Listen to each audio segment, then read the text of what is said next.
We shall now commence this module by studying the non-resident Indian. A person is non-resident in India if he does satisfy any of the following two conditions. First, he stays in India for at least 182 days during the relevant previous year. Second, he stays in India for at least 60 days during relevant previous year, and he is in India for 365 days or more during 4 previous years immediately preceding the relevant previous year. There are two exceptions to the above rule. First, in case of an individual who is a citizen of India and who leaves India in any previous year for the purpose of employment outside India will be considered a resident in India only if he stays in India for at least 182 days during relevant previous year. So, if he does not satisfy this condition, he will become a non-resident Indian. Similarly, an individual who leaves India as a member of crew of an Indian ship, he has to satisfy 182 days condition in order to become resident in India. Second, an individual who is a person of Indian origin who, being outside India, comes on a visit to India in any previous year. He shall not a resident in India unless his stay in India is at least 182 days during the relevant previous year. This is clear from the above discussion that only in these two cases a person has to satisfy the basic condition of 182 days. In rest of the cases, an individual can satisfy any of the two basic conditions, and if the person is not able to satisfy the basic condition, he will be termed as non-resident in India. After starting this module, you will be able to know the meaning of non-resident Indian, know about his tax liability, know about deemed income, know about advanced ruling. Let us now discuss about the income taxable to a non-resident Indian. Indian income is taxable in India if the taxpayer is a resident or non-resident. However, foreign income is not taxable to a non-resident.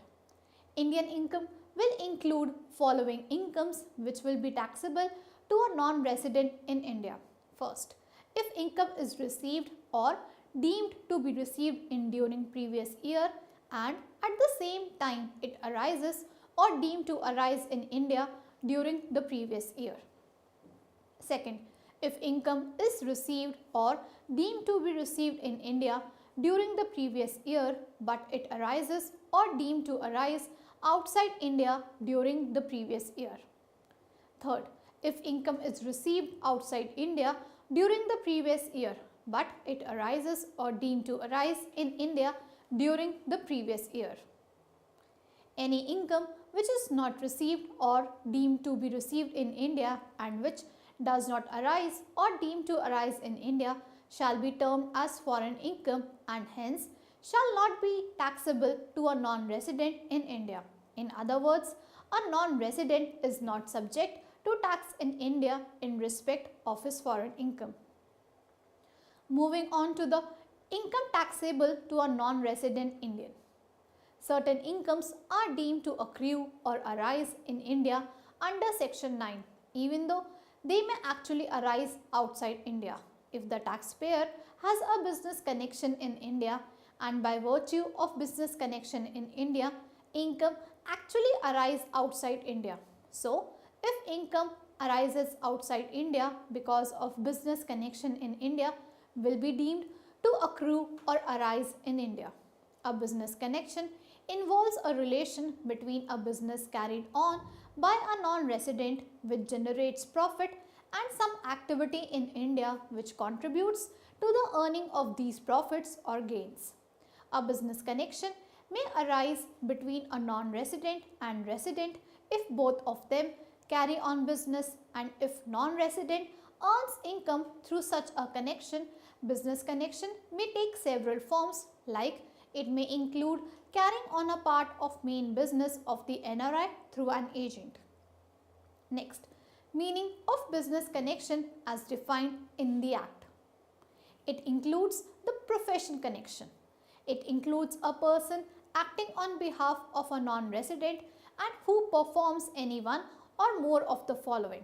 First, he exercises in India an authority to conclude contracts on behalf of the non-resident, but it does not include the activity of only the purchase of goods or merchandise for the non-resident. Second, he has no such authority but habitually maintains in India a stock of goods or merchandise from which he regularly delivers goods or merchandise on behalf of the non-resident. Third, he habitually secures order in India mainly or wholly for the non-resident or non-residents under the same management. Where a business is carried on in India through a person referred in above three activities, only so much of income as is attributable to the operations carried out in India shall be deemed to accrue or arise in India. Business connection shall not include cases where the non-resident carries on business through a broker, general commission agent or any other agent of an independent status, provided that such person is acting in the ordinary course of his business. Where a broker, general commission agent or any other agent works partly or completely on behalf of a non-resident or non-residents under the same management, he shall not be deemed to be a broker, general commission agent or an agent of an independent status. The following categories of income are deemed to accrue or arise in India. A. Transfer of capital asset situated in India. Income through or from any property, assets or source of income in India is deemed to arise or accrue in India. For example, X Limited, a foreign company, owns a house in Delhi. It is given on rent to Y Limited, a foreign company. Both the companies are non-resident in India. Rent is payable in foreign currency outside India. As the property is situated in India, rent of the property shall be deemed to be earned in India. If the non-resident transfers any capital asset situated in India, then amount of capital gain shall be deemed to arise in India. B. Income under the head salaries. Salary paid for rendering services in India is regarded as deemed to arise in India. So, income chargeable to tax under the head salaries is deemed to accrue or arise in India if it is earned in India. Any salary payable for rest period or leave period which is preceded or succeeded by service in India will also be regarded as income earned in India. C. Salary payable abroad. Salary received Indian nationals from the government in respect of services rendered out of India is deemed to accrue or arise in India. As per section 10, subsection 7, any allowance or perquisite paid abroad is fully exempt from tax. D. Dividend paid by an Indian company. Any dividend paid by an Indian company outside India is deemed to accrue or arise in India. It is completely tax-free in the hands of recipients. E. Income by way of interest. Interest income of the following types is deemed to accrue or arise in India. First, interest payable by the central government or any state government is deemed to accrue or arise in India. Second, interest payable by a resident shall be deemed to accrue or arise in India in all cases except the interest payable by a resident in respect of any debt incurred for the purpose of a business or profession carried on by him outside India, or if the loan has been taken for the purpose of earning any income from any source outside India. It means if the debt or loan is used to earn income from any source in India, the interest payable is deemed to arise in India. Third, interest payable by a non-resident shall be deemed to accrue or arise in India if it is in respect of any debt incurred or money borrowed and used for the purpose of a business or profession carried on by him in India. If the borrowed money is used for earning income from any other source other than the business or profession carried on by him in India, will not be deemed to arise in India. F. Income by way of royalty. Royalty income of the following types will be deemed to accrue or arise in India.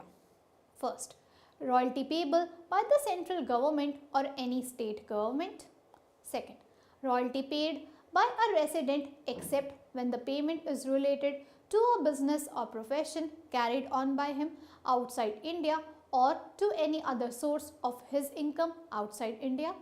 Third, royalty paid by a non-resident if the payment is related to a business or profession carried on by him in India or any other source of his income in India. G. Income by way of fee for technical services. Fee for technical services of the following types will be deemed to accrue or arise in India. First, fee for technical services payable by the central government or any state government. Second, fee for technical services paid by a resident except when the payment is related to a business or profession carried on by him outside India or to any other source of his income outside India. Third, fee for technical services paid by a non-resident if the payment is relatable to a business or profession carried on by him in India or any other source of his income in India. Let us now understand the operations not taken as business connection. The following operations do not amount to business connection. A. If all business operations are not carried out in India, the income of the business deemed to arise in India shall be only such part of income as is reasonably attributable to the operations carried out in India. The apportionment of profits should be on rational basis rather than arbitrary. B. Purchase of goods for export. In the case of a non-resident, no income shall be deemed to arise in India to him from operations which are confined to the purchase of goods in India for the purpose of exports. C. Collection of news and views. No income shall be deemed to arise in case of non-resident engaged in the business of running a news agency or publishing newspaper, magazines or journals from activities confined to collection of news and views in India for transmission out of India. D. Shooting of cinematography films in India. No income shall be deemed to arise in India from the operations which are confined to the shooting of any cinematography film in India, if such non-resident is either an individual who is not a citizen of India. Non-resident may be a firm which does not have any partner who is a citizen of India or who is a resident of India, or a company which does not have any shareholder who is a citizen or resident of India. Moving further, let us now learn about the advance ruling. A scheme of advance ruling was introduced by incorporating 19th B in the Income Tax Act 1993 in respect of assessment of income tax liability in case of non-residents.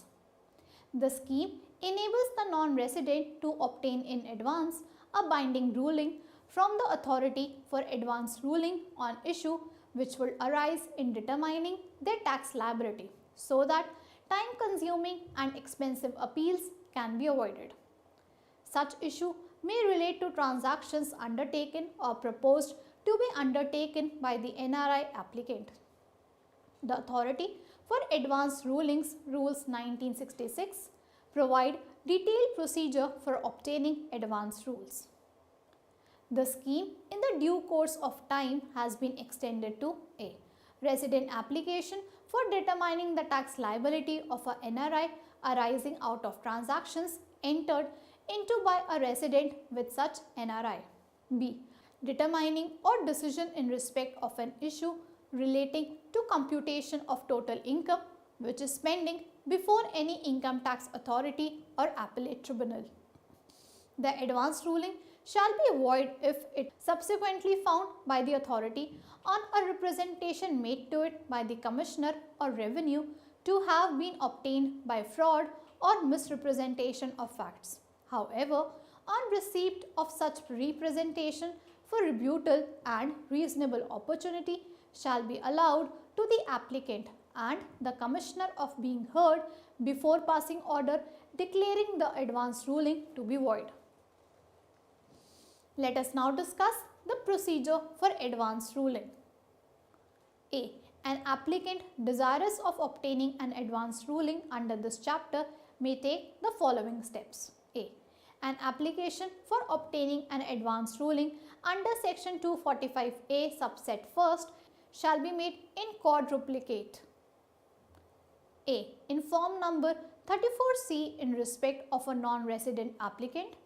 B. In form number 34D in respect of a resident applicant seeking advance ruling in relation to a transaction undertaken or proposed to be undertaken by him with a NRI. C. In form number 34E in respect of a resident falling within such class or category of persons notified by the central government. Second, the application should state the questions on which the advance ruling is sought.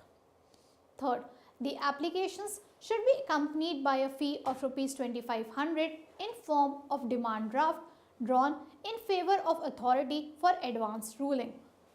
Fourth, the application, its verification, the annexure to the said application and the statements and documents accompanying it shall be signed by the person mentioned in the 44E under Income Tax Rules 1962, where the authorized representation by a power of attorney authorizes him to append this signature and an affidavit setting out the unavoidable reasons which entitles him to sign it.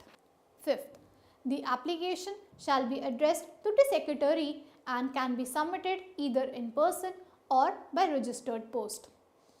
If it is sent by registered post, it shall be deemed to have been made on the date when it is received by the authority in his office. Sixth, if the applicant is not hitherto assessed in India, he shall indicate the following in annexure first of the application. A. His head office in any other country. B. The place where his office and residence is located or is likely to be located in India.